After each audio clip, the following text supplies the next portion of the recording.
वाराणसी, भगवान शिव की नगरी, गंगा का किनारा, घाटों की नगरी, गलियों का शहर, प्राचीन ऐतिहासिक धार्मिक शहर, अलमस्त खुशमिजाज लोगों का शहर। काशी कहे, बनारस कहे या फिर वाराणसी, उत्तर प्रदेश का ये शहर हर नाम से मशहूर है। गंगा के किनारे घाटों की छटा हो या फिर तंग गलियों में बहती संस्कृति की रसधारा, ये शहर हर रंग को अपने पहलू में समेटे हुए है। बाबा भोले का दर्शन करने दूर दराज से भक्त आते हैं, तो बनारस में विदेशी सैलानी भी इस शहर को समझने के लिए उमड़ पड़ते हैं। ये शहर प्राचीन है, इसकी विरासत समृद्ध है। हर धर्म को इस शहर ने अपनी पनाह दी है।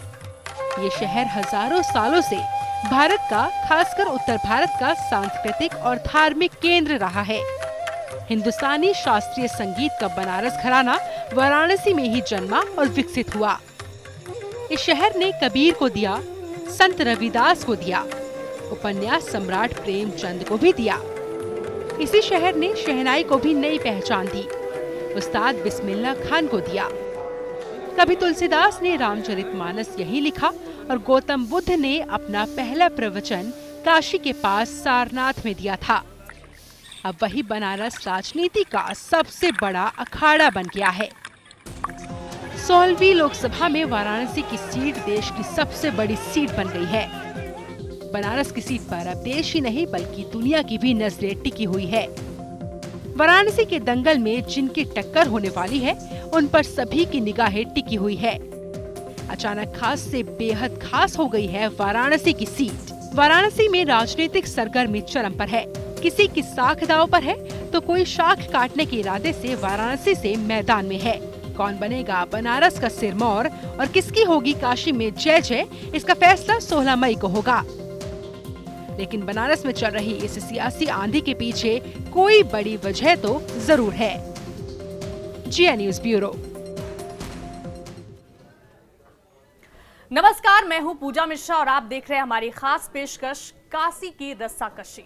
भारतीय जनता पार्टी के प्रधानमंत्री पद के उम्मीदवार नरेंद्र मोदी के वाराणसी सीट से चुनाव मैदान में आने के बाद ये सीट देश के साथ ही दुनिया की नजर में भी बेहद अहम हो गई है। यहां से जीत का अंतर काफी मायने रखने वाला होगा। मोदी के आने के बाद आम आदमी पार्टी के संयोजक अरविंद केजरीवाल भी उन्हें टक्कर देने के लिए मैदान में डट गए हैं।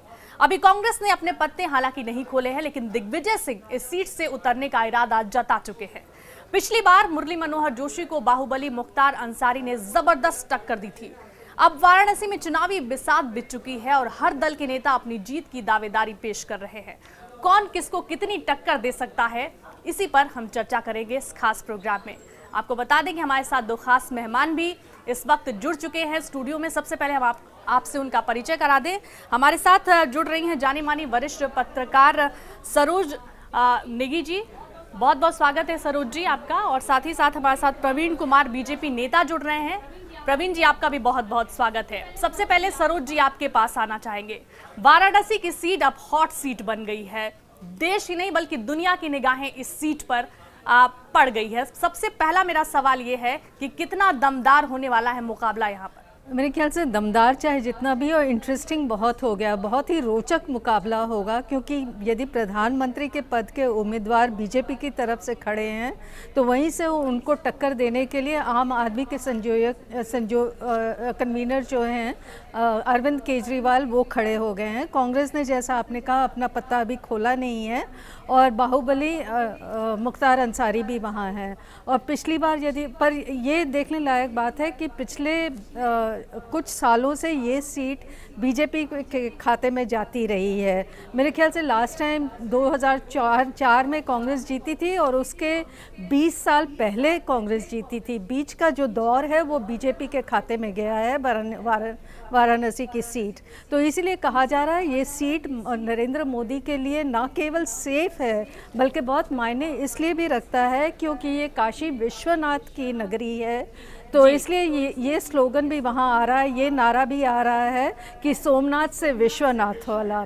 ये पूरा दौर जो बीजेपी के उभरने का हुआ है वो शुरू हुआ था सोमनाथ मंदिर वाले जब अडवाणी जी वो रथ यात्रा निकाले थे सोमनाथ मंदिर से। ये पुरानी बात है जब मंदिर वाला एजिटेशन उनका चल रहा था। तो अब सोमनाथ से विश्वनाथ, अब ये दौर आया है कि विश्वनाथ से बीजेपी का प्रधानमंत्री का पद का उम्मीदवार अपनी कोशिश कर रहा है कि वहाँ से चुनने की। कितनी टक्कर दे पाएंगे ये मुझे लगता है नरेंद्र मोदी इस सीट को आसानी से निकाल लेंगे और उसके कई कारण हैं। एक तो बीजेपी इसको सेफ सीट मानती है। वहाँ के आप कास्ट कन्फिगरेशन यदि देखेंगे जिस तरह से वहाँ बंटवारा है कास्ट का, वहाँ पे ब्राह्मण यदि 2 लाख हैं तो 3 लाख के करीब बनिया हैं, 3 लाख के करीब मुसलमान हैं और फिर बाकी 1.25 लाख कुछ और कोई और कास्ट हो गई। 90,000 के कास्ट इक्वेशन पे बात करेंगे सरोज जी, लेकिन हमारे साथ प्रवीण जी भी जुड़े हुए हैं, उनसे भी एक अहम सवाल ले लेते हैं। वाराणसी की सीट से बीजेपी के पीएम उम्मीदवार नरेंद्र मोदी खड़े हैं। वाराणसी की अपनी एक छवि है, अपना एक अंदाज है। जो खाटी देसी अंदाज होता है उसके लिए वाराणसी जो है वो जाना जाता है। प्रवीण जी, मेरा सवाल यही है कि मोदी को कितना वाराणसी की जनता आत्मसात कर पाएगी और मोदी खुद कितना खरा उतर पाएंगे उनकी उम्मीदों पर? आज घर घर मोदी का विषय है।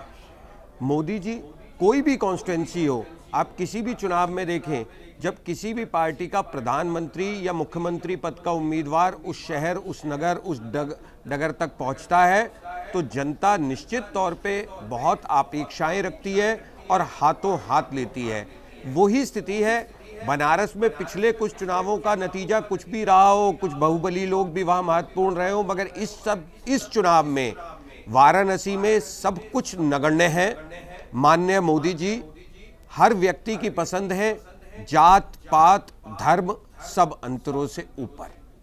जी बिल्कुल, चलिए आगे आपसे सवाल बहुत सारे हैं, हम लौटेंगे, लेकिन इस बीच एक रिपोर्ट दिखा देते हैं अपने दर्शकों को कि वाराणसी की सीट अब हॉट सीट बन गई है। हर कोई अपनी दावेदारी वाराणसी से ठोक रहा है। जैसे ही बीजेपी पद के उम्मीदवार नरेंद्र मोदी के वाराणसी से चुनाव लड़ने का ऐलान हुआ, उनके खिलाफ कई बड़े नाम भी ताल ठोकने को बेकरार दिखे और आखिरकार आम आदमी पार्टी के संयोजक अरविंद केजरीवाल मोदी के सामने मैदान में कूद पड़े।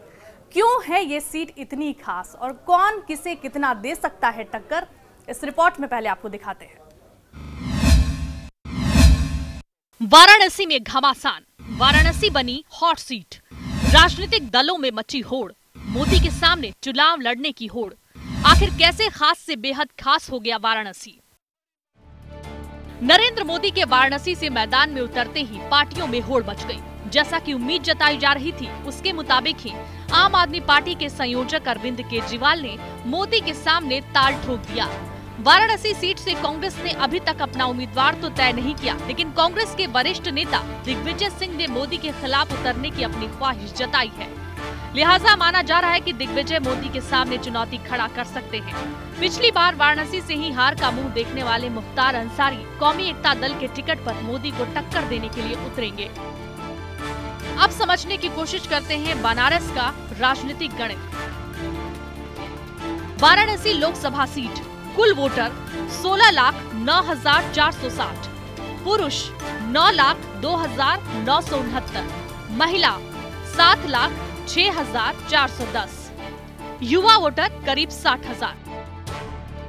वाराणसी लोकसभा सीट पर जातिगत समीकरण हावी है। इस सीट पर मुसलमान, यादव और दलित वोटों का कुल योग 50% से ज्यादा है। इस सीट पर मुस्लिम 2.5 लाख, ब्राह्मण 2.5 लाख, पटेल 2 लाख, वैश्य 2 लाख, यादव 1 लाख, भूमिहार 90,000, दलित 80,000, ठाकुर 65,000, चौरसिया बिंद सरीखी अन्य पिछड़ी जातियां तकरीबन 1.5 लाख है। सभी पार्टियां इन समीकरणों को ध्यान में रखकर ही चुनाव लड़ रही है। दरअसल मोदी को वाराणसी से लड़ाने के पीछे कई राजनीतिक वजहें हैं। वाराणसी पूर्वांचल का केंद्र और बिहार की सीमा से बमुश्किल 40 से 50 किलोमीटर दूर है। मतलब साफ है, वाराणसी का असर पूर्वांचल के साथ साथ बिहार पर भी पड़ने की उम्मीद है। राजनीतिक विश्लेषकों के मुताबिक पूर्वांचल की 27 और बिहार की 40 मतलब कुल 67 सीट एक बड़ी वजह है, जिसकी वजह से बीजेपी मोदी को वाराणसी से उतार रही है। माना जा रहा है कि मोदी के वाराणसी से लड़ने पर वोटों का ध्रुवीकरण हो सकता है। संभावित ध्रुवीकरण को देखते हुए समाजवादी पार्टी की ओर से मुलायम सिंह को आजमगढ़ से मैदान में उतारा गया है। इसके अलावा वाराणसी बीजेपी की मजबूत गढ़ मानी जाती है। वहीं आम आदमी पार्टी के संयोजक अरविंद केजरीवाल ने भी मोदी के खिलाफ वाराणसी से ही चुनाव लड़ने का फैसला किया है। दरअसल केजरीवाल बीजेपी विरोधी वोटों को पाने की फिराक में है। केजरीवाल की नजर पिछड़ा वर्ग और मुस्लिम वोट बैंक पर भी है। वहीं कौमी एकता दल की टिकट पर बाहुबली मुख्तार अंसारी चुनाव मैदान में उतरेंगे। मुख्तार अंसारी पिछले चुनाव में मुरली मनोहर जोशी से महज 18,000 वोटों से हारे थे। मुख्तार अंसारी करीब 25% मुस्लिम वोटों के साथ मोदी का समीकरण बिगाड़ सकते हैं।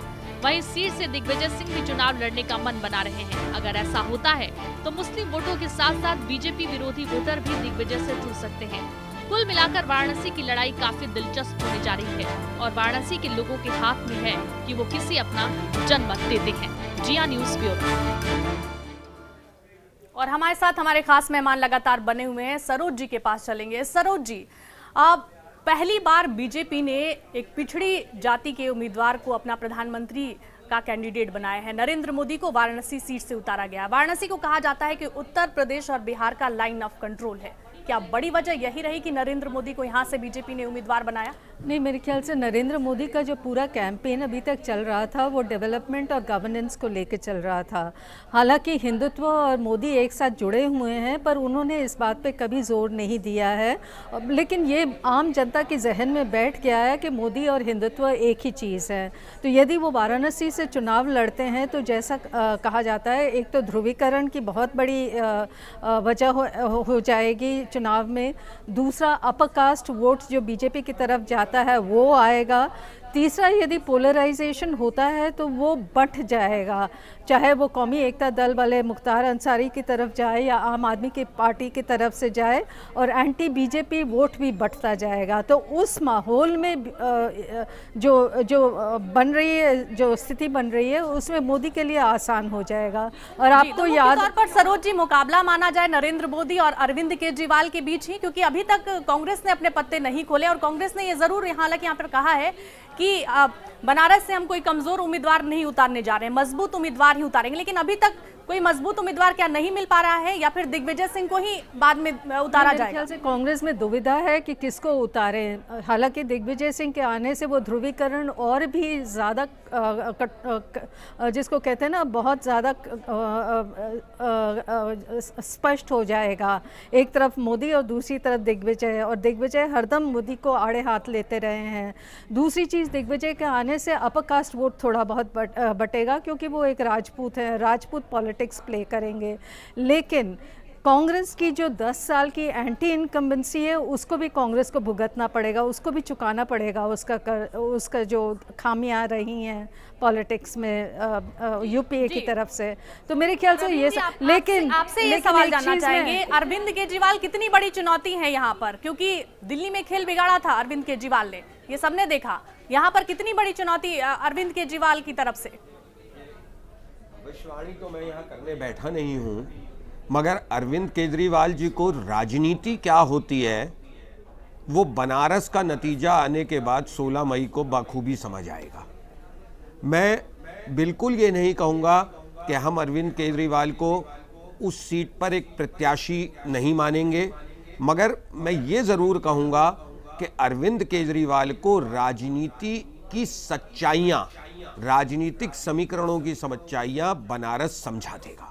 जी, लेकिन बनारस में जब अरविंद केजरीवाल गए, जब उन्होंने अपनी उम्मीदवारी का ऐलान किया, उसके बाद ही पहली बार नरेंद्र मोदी पहली बार ही उन्होंने जिक्र किया अपने भाषण में जिस तरीके से। उसके पहले नरेंद्र मोदी ने नाम नहीं लिया था अरविंद केजरीवाल का। इसका मतलब कहीं ना कहीं कुछ तो मन में है अरविंद केजरीवाल को लेकर। अरविंद केजरीवाल सस्ती लोकप्रियता पाना चाहते हैं और वो अब उन्हें मिल रही है, चाहे वो गुजरात का उनका दौरा रहा हो या आप सबने देखा, हमने देखा कि जबरदस्ती उन्हें पकड़ करके एक नाव पे से उतार के गंगा मैया में डुबकी लगाई जा रही थी। अरविंद, नरेंद्र मोदी कहते हैं कि राहुल गांधी आकर हमारे साथ बहस करें, लेकिन जब अरविंद केजरीवाल खुद ये कह रहे हैं कि आप आइए हमारे साथ बहस कीजिए, आपने क्या काम किया, हमने आपका काम देखा है, आइए हमारे साथ बहस कीजिए। उस पर कोई जवाब क्यों नहीं आता? क्या नरेंद्र मोदी बहस करेंगे अरविंद केजरीवाल के साथ? आवश्यकता नहीं है, चुनाव में सब कुछ रोज बहस हो रही है, रोज बहस होगी।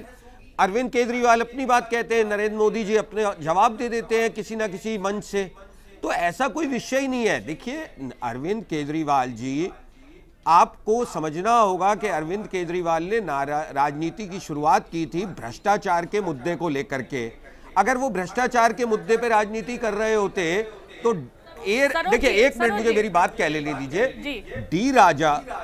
ए राजा जो कि इस यूपीए गवर्नमेंट में भ्रष्टाचार की सबसे बड़े सिंबल हैं, उनके खिलाफ तो आप पार्टी कोई उम्मीदवार नहीं उतारती।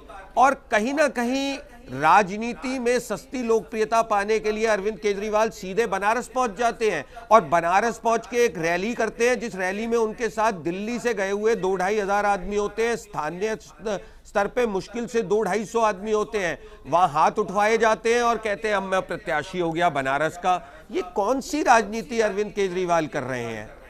यही राजनीति करके उन्होंने दिल्ली में शीला दीक्षित को हराया था प्रवीण जी। प्रसंग था, दिल्ली में 10 साल की एंटी इनकम्बेंसी थी और उसके बाद 15 साल की एंटी इनकम्बेंसी थी, और उसके बाद दिल्ली की जनता के साथ साथ भारत की जनता ने भी अरविंद केजरीवाल का वो चरित्र देखा है कि जिस कांग्रेस के भ्रष्टाचार के खिलाफ वो लड़ाई लड़ते थे, उसी कांग्रेस से हाथ मिलाकर के उन्होंने 49 दिन की सरकार बनाई।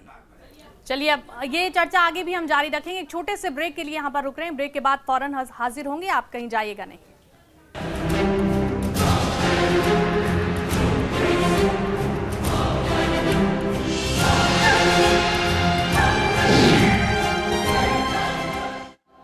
तो आप देख रहे हैं हमारी खास पेशकश काशी की रस्साकशी, और इस खास पेशकश में हम लगातार चर्चा कर रहे हैं कि आखिर क्या कुछ होने वाला है वाराणसी में। वाराणसी जो कि गंगा जमुनी तहजीब का जीता जागता उदाहरण है। यहाँ के लोग अमन चैन को पसंद करते हैं।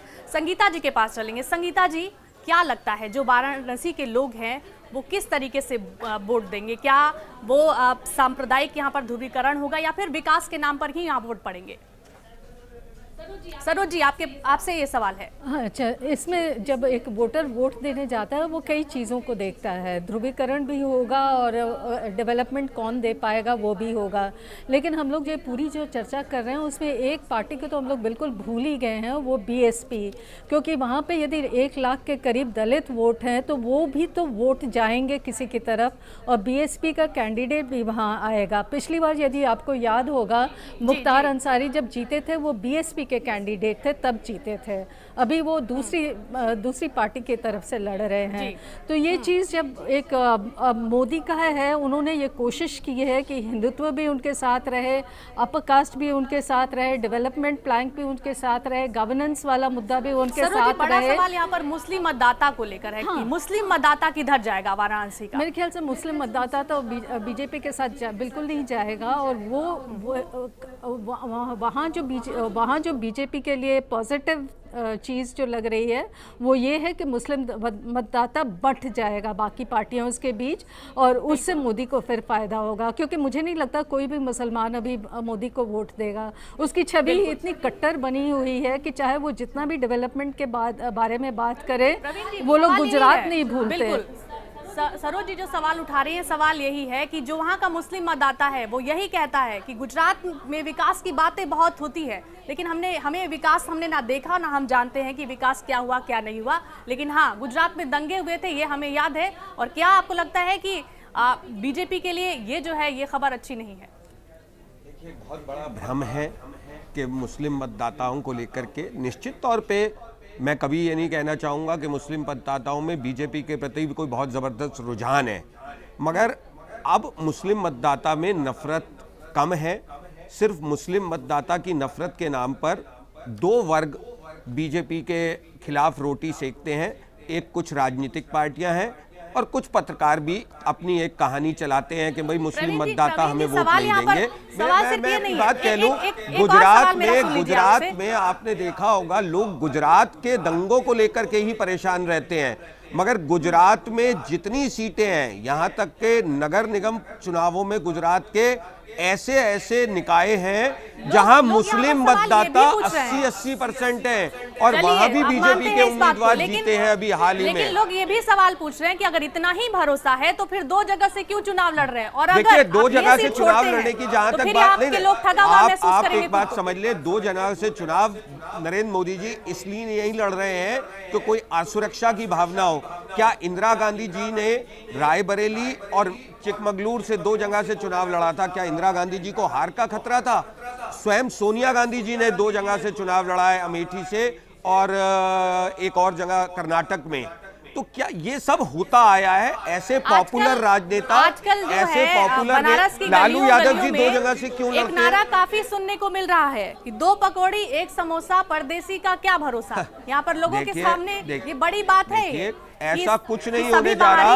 वाराणसी की जनता दिल और जान से नरेंद्र मोदी को विजयी बनाएगी। हम सब लोग ये देखेंगे।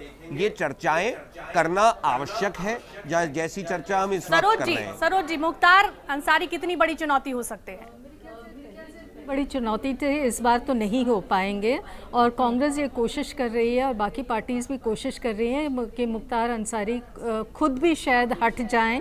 ये ऐसे अफवाहें चल रही हैं, हटते हैं या नहीं हटते हैं ये मैं नहीं कह सकती। पिछली बार जो हार का मार्जिन था बेहद कम था। हाँ, पर जैसे मैंने कहा पिछली बार वो बीएसपी के कैंडिडेट थे, इस बार कौमी एकता दल के कैंडिडेट है। मुसलमानों की वोट उनको मिलेगा, लेकिन ये वोट बाकी मुसलमान भी डिवाइड हो सकते हैं। कुछ कांग्रेस के पास जाएंगे, कुछ बीएसपी के पास जाएंगे और आपको याद होगा समाजवादी पार्टी भी वहाँ पे है। और उसके साथ साथ मैं ये भी जोड़ना चाहूँगी कि जब से मोदी ने अनाउंस किया है कि वो वाराणसी से कंटेस्ट करेंगे, उसी के साथ साथ दूसरे दिन ही मुलायम ने अनाउंस किया कि 7 वाली सीट आजमगढ़ से करेंगे। मतलब उनकी भी यही कोशिश है कि ध्रुवीकरण हो, मुसलमान वोट जो है वो समाजवादी में जाए। तो इस और इनका जो कहना है कि ठीक गुजरात में मुसलमान क्या करते हैं वो अलग चीज़ है, पर यहाँ पे जो मुसलमानों की मंशा जो है और जो इनका साइकी है वो अलग तरह का है। यदि एनालिसिस करें पिछली बार बीजेपी को किस तरह के वोट मिले थे, तो उसमें 50% से ज़्यादा जो बीजेपी के वोट आए थे वो अपकास्ट से आए थे। 15% से भी कम उनको दलित और मुसलमानों के वोट मिले थे। तो ये बहुत बड़ी चुनौती है बीजेपी के लिए कि मुसलमानों को किस तरफ उनके मन में वो डर जो बैठा हुआ है बीजेपी के प्रति और खासकर मोदी के प्रति, उसको कैसे हटाना है। क्योंकि यदि आप प्रधानमंत्री के उम्मीदवार बन रहे हैं तो आपकी जिम्मेदारी बनती है कि सभी को साथ लेके चलें। यहाँ पर दूसरे कैंडिडेट्स की भी बात करते चले, बाकी जो दूसरे कैंडिडेट होंगे समाजवादी पार्टी के, बीएसपी के, उन सबको कितनी बड़ी चुनौती मानते हैं मोदी के लिए? आप सिर्फ सब एक तरफ हो जाएंगे और मोदी अकेले रहेंगे? कि एक कंसेंसस कैंडिडेट, एक आम कैंडिडेट हो जो सभी पार्टीज उसको बैक करें, पर वो कोशिश तो कामयाब नहीं हुई क्योंकि यदि अरविंद केजरीवाल वहाँ खड़े हैं तो कोई और पार्टी उनको बैक नहीं करेगी। समाजवादी भी अपना अस्तित्व बनाने के लिए अपना कैंडिडेट देगी। बीएसपी ने पहले ही 80 कैंडिडेट्स अपने डिक्लेयर कर दिए हैं। तो इसलिए कॉमन कैंडिडेट नरेंद्र मोदी के सामने कोई खड़ा नहीं है और ये वोट के बंटवारे में तो मोदी निकल जाएंगे। जी प्रवीण जी, अब वक्त की कमी इसलिए आखिरी सवाल कि मोदी ऐसा क्या करेंगे कि वाराणसी की जनता उनको वोट देगी? मोदी जी को कुछ करने की आवश्यकता ही नहीं है। मैं आपको बड़े विश्वास से कहता हूं कि अगर मोदी जी सिर्फ एक काम कराएंगे कि बनारस में पूरे चुनाव प्रचार में एक रैली संबोधित कराएंगे। आज वाराणसी का बच्चा बच्चा मोदी है, आपको ये समझ लेना होगा। और ये जितने एनालिसिस आकलन पुराने चुनावों को लेकर हैं वो अब कोई महत्व नहीं रखते। 2009 के क्या समीकरण थे उत्तर प्रदेश में, वो 2014 में अब महत्वपूर्ण नहीं है। उत्तर प्रदेश की जनता ने अपने हाथों अपने घर को कई बार जलाया है और अब वो विश्वास के साथ माननीय नरेंद्र मोदी जी के नेतृत्व में भारत में भाजपा की सरकार लाना चाहती है। मुरली मनोहर जोशी के जो पुराने समर्थक हैं, ऐसा कुछ नहीं है। भारतीय जनता पार्टी में कोई किसी व्यक्ति का समर्थक नहीं होता। मुरली मनोहर जोशी जी भी बिल्कुल पड़ोस की सीट कानपुर से चुनाव लड़ रहे हैं। अगर हमारे यहाँ तो पहले बात कोई ऐसा रिवाज नहीं है और अगर ऐसा कुछ राजनीति में होता तो बगल की सीट पर बैठ करके जब आप अगल की सीट पे अगर कोई विद्रोह करवाएंगे या करेंगे तो उसका परिणाम आपके सामने भी आता है, इसलिए ऐसा कोई विषय नहीं है। प्रवीण जी आपका ये बहुत बीजेपी में देखी है सरोज जी, वक्त की कमी है इसलिए आपको यहीं पर रोकना पड़ेगा। फिलहाल हमारी इस खास पेशकश में इतना ही। तो देखना होगा कि कितना दिलचस्प होता है काशी की जमीन पर चुनाव लड़ना और कौन कौन से उम्मीदवार खड़े होते हैं। 2 उम्मीदवार जो मेन हैं वो तो सामने आ चुके, लेकिन कांग्रेस की तरफ से किस प्रत्याशी को मैदान में उतारा जाता है ये देखना भी दिलचस्प होगा। बहरहाल इस खास पेशकश में इतना ही। एक छोटा सा ब्रेक ले रहे हैं, खबरों का सफर आगे बना रहेगा।